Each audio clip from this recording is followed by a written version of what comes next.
Hello, ఈ సిరీస్కి సంబంధించిన episode 1లో Avatar movie గురించి అండ్ అవతార్ మూవీకి మన హిందూ మైథాలజీస్కున్న సంబంధం గురించి క్లియర్గా ఎక్స్ప్లెయిన్ చేశాను. లైక్ అవతార్ మూవీకి ఆ పేరు ఎలా పెట్టారు అండ్ అవతార్ మూవీలో ఉన్న కొన్ని క్యారెక్టర్స్కి మన హిందూ మైథాలజీస్కున్న సంబంధం గురించి క్లియర్గా ఎక్స్ప్లెయిన్ చేస్తూ ఎపిసోడ్ 1 చేశాను. ఒకవేళ మీకు ఇంట్రెస్ట్ ఉంటే just watch it. And now it's time to move. So welcome to this episode 2.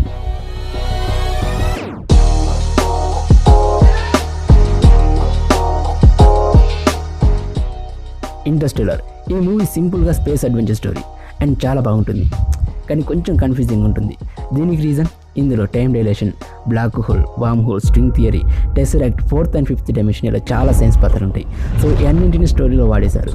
So దీనివల్ల ఏం జరిగిందో తెలుసా, అది కాంప్లెక్స్ స్టోరీ అయింది అండ్ మూవీ కొంచెం కన్ఫ్యూజింగ్ ఉంటుంది. అయినా సరే వీటి గురించి మనం ఎక్కువ డీటెయిల్గా తెలుసుకోకపోయినా సరే జస్ట్ వాట్ ఈజ్ వాట్ అని తెలుసుకుని వెళ్తే మేబీ మ్యాక్సిమం మనం మూవీని అర్థం చేసుకోవచ్చు. అండ్ ఇది ఎంత కన్ఫ్యూజింగ్ ఉన్నా, ఈ మూవీ ఎంత కన్ఫ్యూజింగ్ ఉన్నా దీని బాక్స్ ఆఫీస్ కలెక్షన్స్ మాత్రం ఇన్ని కోట్లు. ఇది ఆ ఇయర్లోనే 8th highest grossing film. Wow. దీనికి రీజన్ స్టోరీ అండ్ స్టోరీలో ఉండే ఎమోషన్స్. సో నో ఈరోజు వీడియోలో మనం దీని గురించే మాట్లాడుకోబోతున్నాం. You ready?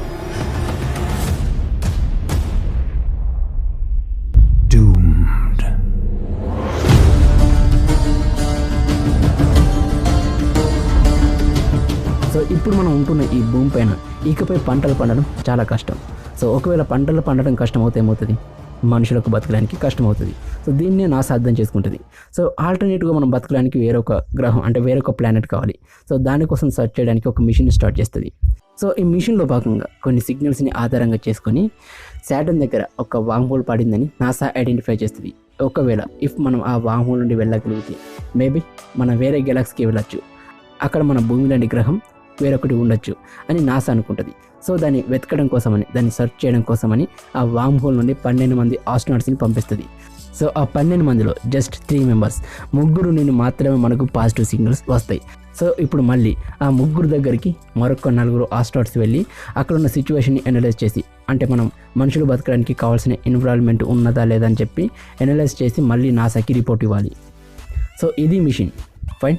సో ఆ 4గురిలో ఒక అతను హీరోకి ఒక కూతురు ఉంటుంది, 10 సంవత్సరాల కూతురు. హీరో పేరు కూపర్ స్పేస్లోకి వెళ్ళే ముందు తన కూతురుతో ఇలా అంటాడు, వామ్ హోల్ దగ్గర 1 hour = ఎర్త్ పైన 7 years అని చెప్తాడు. మేబీ నేను మళ్ళీ రిటర్న్ అయ్యేసరికి, ఎర్త్ పైకి రిటర్న్ అయ్యేసరికి మన ఇద్దరి ఏజ్ ఒకేలా ఉంటుందని, ఈక్వల్గా ఉంటుందని చెప్తాడు. దెన్ కూపర్ స్పేస్లోకి వెళ్ళిపోతాడు. కానీ కొన్ని టెక్నికల్ ప్రాబ్లమ్స్ వల్ల తను అనుకున్న టైం కన్నా ఎక్కువ టైం స్పేస్లోనే ఉండిపోవాల్సి వస్తుంది. ఫైనల్గా తను ఎర్త్ పైకి రిటర్న్ అయ్యేసరికి తన కూతురు ముసలిదైపోతుంది. సో ఇది స్టోరీ. అండ్ ఈ స్టోరీలో ఉన్న ఎమోషన్స్ మీరు మిస్ కాకుండా ఉండాలి అంటే జస్ట్ మూవీని చూడండి. అమెజాన్ ప్రైమ్లో అవైలబుల్ ఉంది. మూవీలో మెయిన్ కాన్సెప్ట్ వేరే గ్రహాలపై, బ్లాక్ హోల్, స్పేస్ ఆర్ ఏదైనా అనొచ్చు. అక్కడ 1 hour = ఇక్కడ 7 years, ఎర్త్ పైన 7 years. సో ఫైనల్గా మూవీని అనలైజ్ చేస్తే దీనికి మన హిందూ మైథాలజీస్కున్న రిలేషన్ ఏంటి? మన హిందూ పురాణాల్లో ఒక స్టోరీ ఉంది. ఒకసారి దేవతలకి రాక్షసులకి వార్ జరుగుతుంది. సో ఈ వార్లో హ్యూమన్ కింగ్ అయిన ముచ్చుకుంద దేవతల సైడ్ ఉండి ప్రొటెస్ట్ చేస్తూ ఉంటాడు. అలా ఒక 1 year జరుగుతుంది వార్.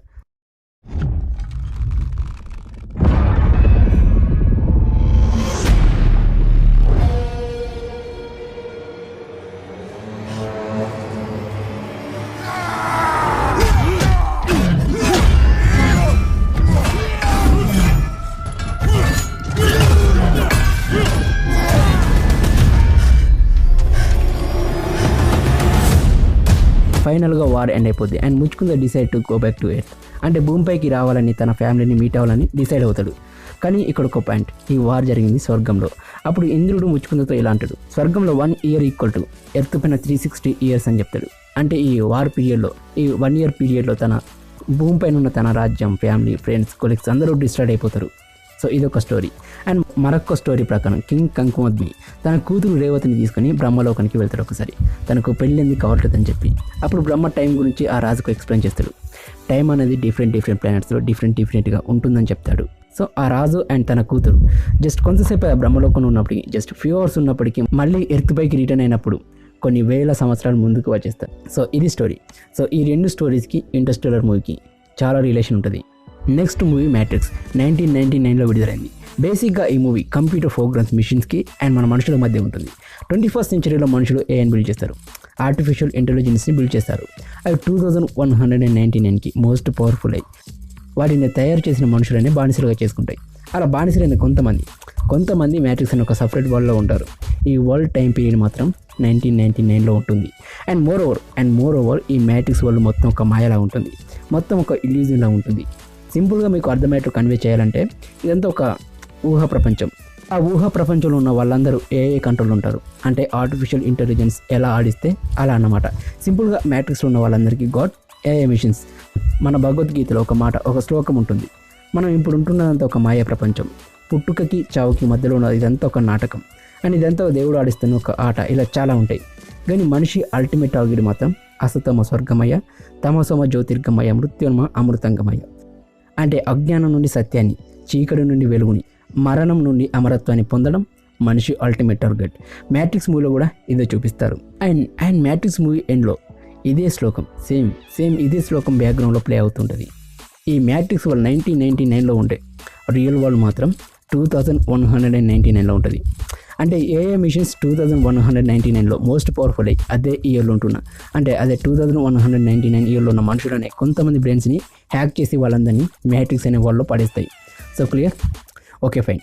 ఇప్పుడు మ్యాట్రిక్స్ వల్ల ఉన్న వాళ్ళందరినీ ఎవరో ఒక అతను వచ్చి కాపాడాలి. అతనే నియో రియల్ వరల్డ్లో ఉంటాడు, అంటే 2199లో ఉంటాడు. అఫ్కోర్స్ మ్యాట్రిక్స్ వల్ల ఉన్న వాళ్ళందరినీ సేవ్ చేస్తాడు. ఈ ప్రాసెస్లో మ్యాట్రిక్స్ వాళ్ళ హెడ్కి నియోకి ఒక ఫైట్ జరుగుతుంది, ఒక ఫైట్ సీన్ ఉంటుంది.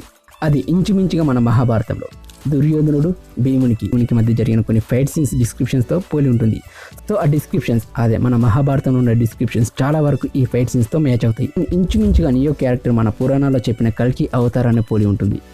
మన భూమిపై పాపం పెరిగిపోయినప్పుడు మహావిష్ణువు తన కల్కి అవతారంలో వచ్చి చెడును అంతం చేసి మంచిని సేవ్ చేస్తాడు. సో ఇది కల్కి అవతారం గురించి మన పురాణంలో వచ్చిన డిస్క్రిప్షన్.